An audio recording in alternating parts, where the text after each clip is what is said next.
Сайн байцгаана уу гэдэг та бүхэндээ өнөөдрийн мэдээ хүргэе. За багш нар өнөөдөр их хичээлээр давсан урдлаар хэрхэн бүтээл хийх вэ гэсэн арга зүйг заах болно. За давсан урдлыг хийхин тулд одоо тодорхой техникийн дарааллын дагуу энэ урдл маань бүтдэг байгаа. Нэгдүгээр та бүхэндээ давсан урдлыг хийх тулд ямар одоо бүтээх төлөвлөгөөг авах юм бэ гэдгийг харуулъя. За энэ ингээд өвөн бүрийн давснууд байна. За цагаанаас болоод бүх төрлийн өнгөний давсан байна.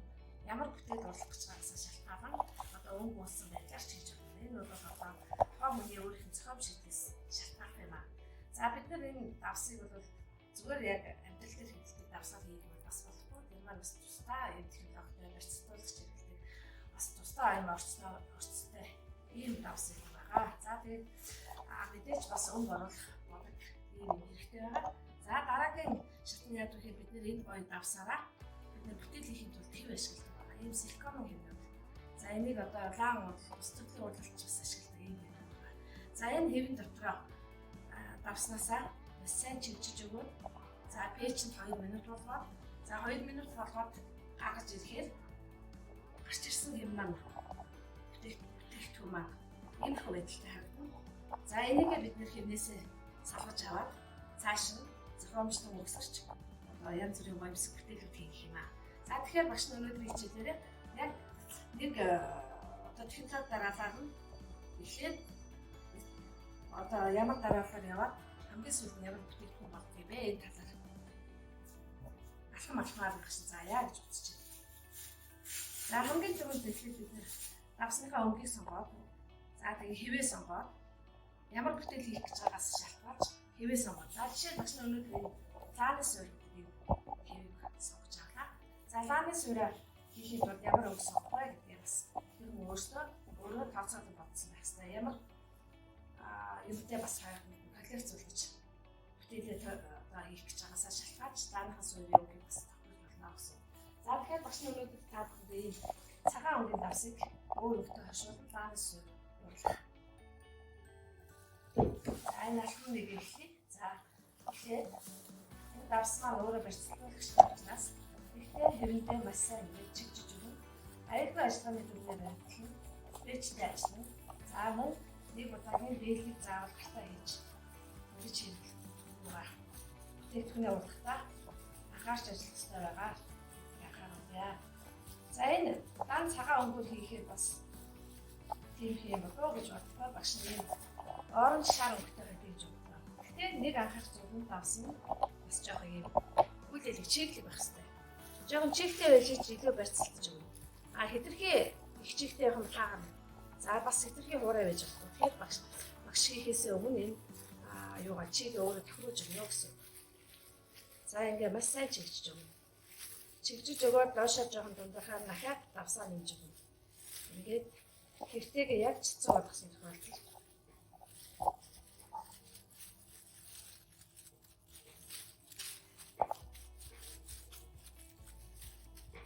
тэгээ нэг зүйлийг анхаарах. Бид нэр хэрвээ цэцэг хийж байгаа тохиолдолд одоо сарны цэцэг хийя гэж бодъё. Цэцэг хийж байгаа тохиолдолд энийг ингэ сайн чигжиж өгснөөр дараагаар бид нэр дараа нь давс маань яс шиг хатуу болоод авчдаг учраас дараа нь цэцгийн ишим шиг хийх ямар ч тийм боломжгүй. Тэгэхээр өмнөөс тооцоолж цэцэг хийх бол ийм сараа модоор хатгаж нэг гаргаж өгнө. Яагаад гэвэл дараа нь цэцгийн ишиг нааж барьцлуулж өгөх учраас энэ юу дээр ингэж цоож өгдөг байгаа. Ингэ сайн цоож өгдөг байгаа. Энэ бол дааны суурь учраас цоолохгүй. Ингэ битүүч. За одоо бид нэр энийг пэйжэнд хийгээд за багш пэйжэнд хийх ашиглах харуулъя. За пэйжэнд хийхдээ энэ грац яг энэ дундчаас үл хэлийг өнгөрч явах болно. За доотлол нь бол ерөөсөө 2 минуттай байх. Таадаг байгаа. За нэг ингэж болдог байлаа.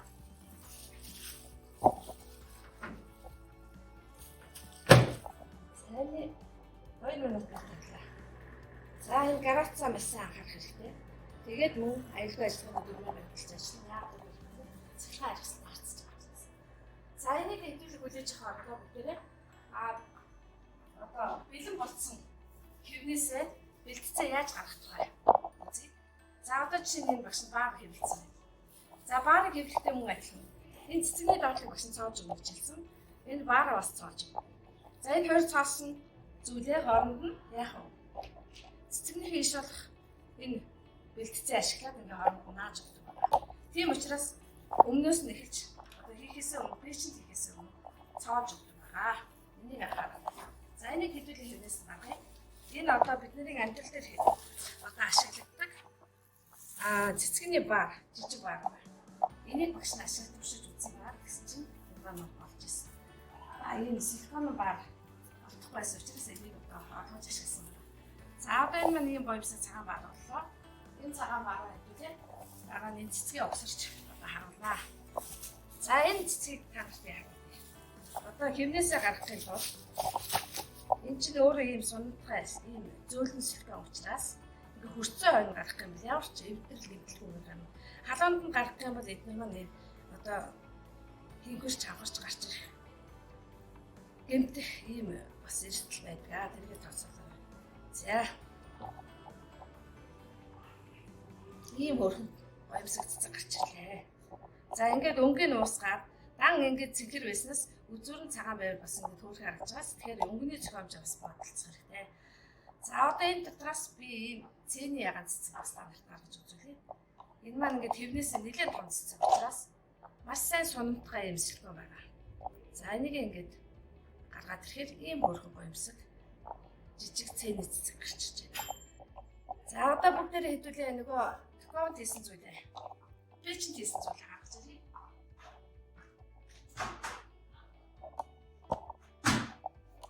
За пэйшент хийсэн ланы суурь маань ийм байдалтай болсон байна. За энэ ингээд бүгд ингээд хөндөрсөн байгаас.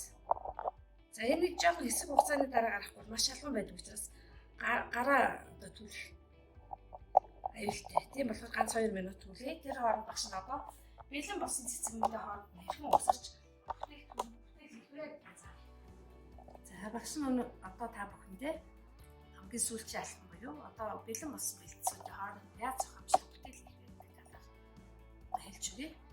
За бид нэр өмнө баараа ингээд дээдлийн цоолноо цэцгээ бас цоолоод бэлтжинэ.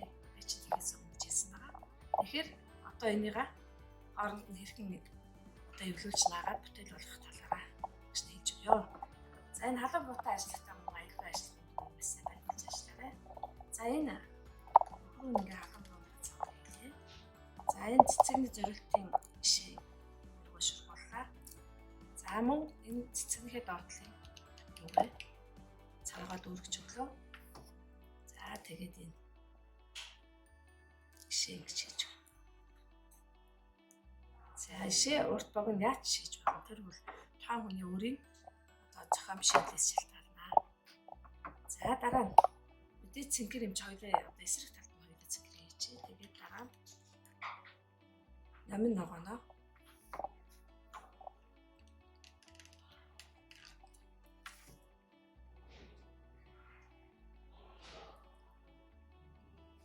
за одоо намын ногоон цэцгээ.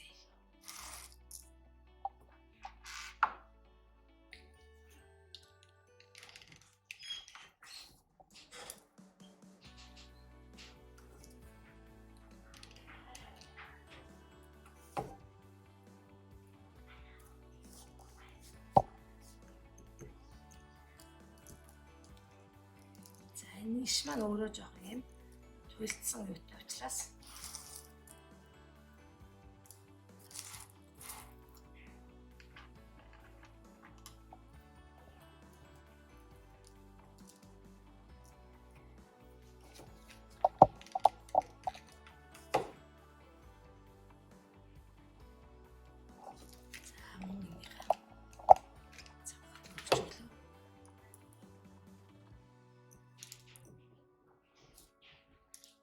за ингээд завсраар нь одоо жижиг цэцэгнүүд зохиомжилж болно юм. Өнгийн сарнайнуудаа тийм ээ.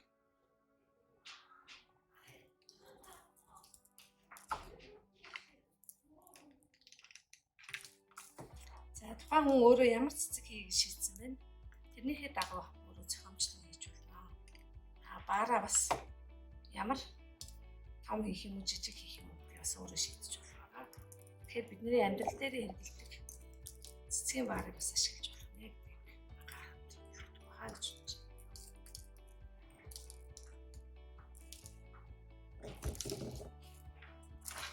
За ингээд гих мэтчлэнгээр чимгэлж болно. За одоо багш нь юу вэ?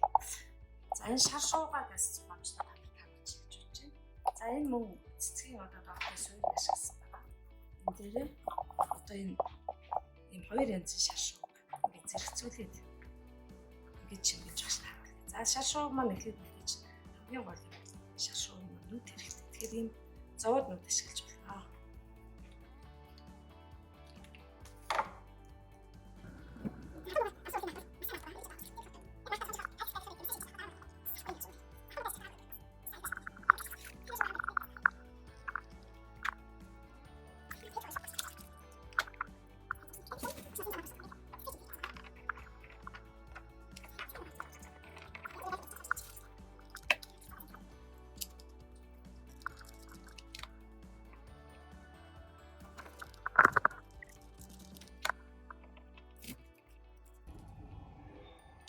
Жохон ингээл дарж хөтлөө.